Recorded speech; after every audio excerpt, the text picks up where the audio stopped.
mayam ahan maktada ikokno khurumjari amadi taram noksari ngasi channel asina miyamda thogal tawjagadoriba hiram asi sahi khudingi kumja khudingi oina waksingi tarani thoni panba numit asida imoinu imagi irat thongni numit pangthoktuna lakpa singsigi manungda kumsi sahi gisu lakadoriba ningthokaba numit habadi waksingi tarani thoni panba numit asida imoinu imagi irat thongni numit thokpa numit asida Eikhoina Tougadaba amasung Touroidaba sing asigi matangda khajiktang khangminasi habagidama ngasi puduna laksaribe hiramni Imoinu Imagi Irat thongni numit sida Tougadaba amasung Touroidaba sing kari kari no habado khangminasi kudul tamjage loidam waksing tha sigi Imoinu Imagi Irat tha oibana kotagi phau khaheide phau puba pihaide sengphudagi seng kotuna pihaide mingondagi sengsu lohheide phungadagi maibusu pihaide ngarubaktagi ngabusu yumlanduna pihaide senphudagi taret senja pithok haide kaubigano haribasi waksing thasimagi oina tawbu yadraba tawheidaba thabak ngakani habasi ahan maktada khangminasi Imoinu Imagi na haibadi tarian pungfai napu masu kaba ariba una nasel napi singbi uhal asina singba haigani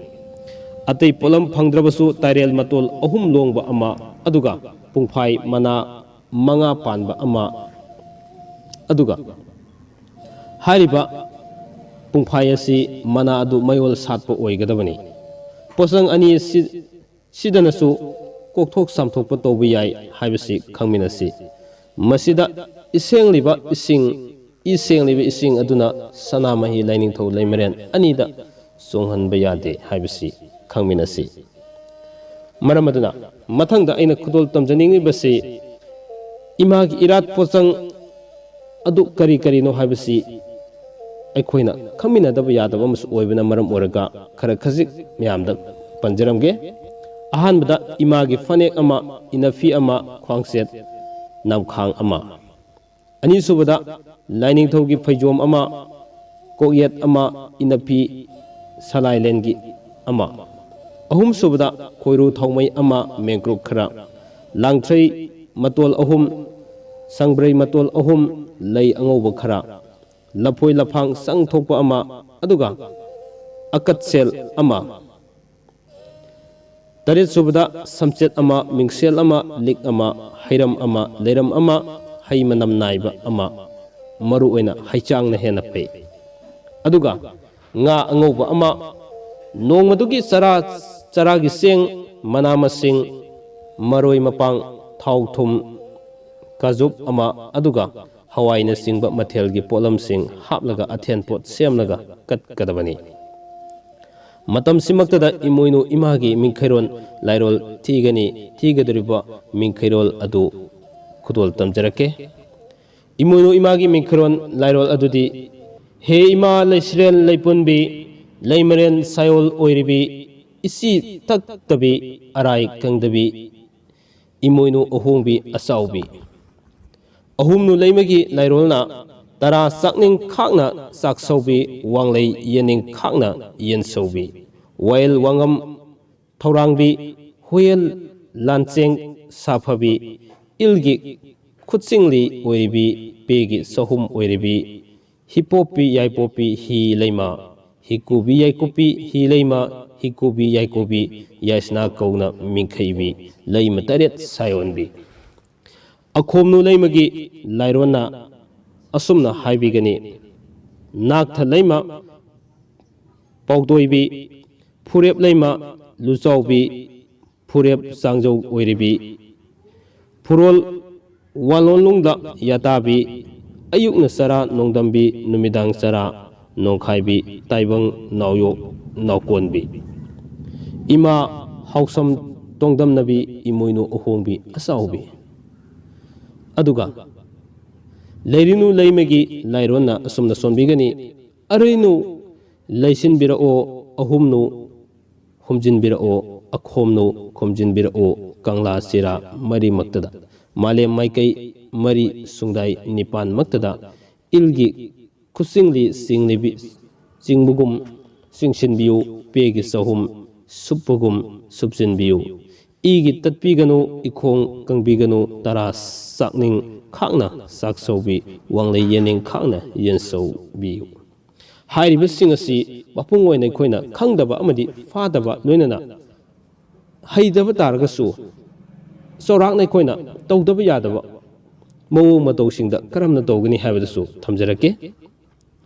asumna wakhanda pukningda Eikhoina sonjagani he ima ibema khoimom nakhong khada hairang lairang khibik kumsi sahi sida khasari penbi haibi ima nangna penbiu ngasigi amadi hariba laironasi asumnasu makhada sonbigani hung pokpi tu tukup tukup haukup lahingpun tarengsi hing kobi thup kobi haiba matam sida Eikhoina hung haiba sida hung haiba uhai si koina haiba matamda sinnasi umsinbigadabani layonglang tanobi kobi imagi nakhong nganglau khada tolaba taibangna nijaba khibik pinabiu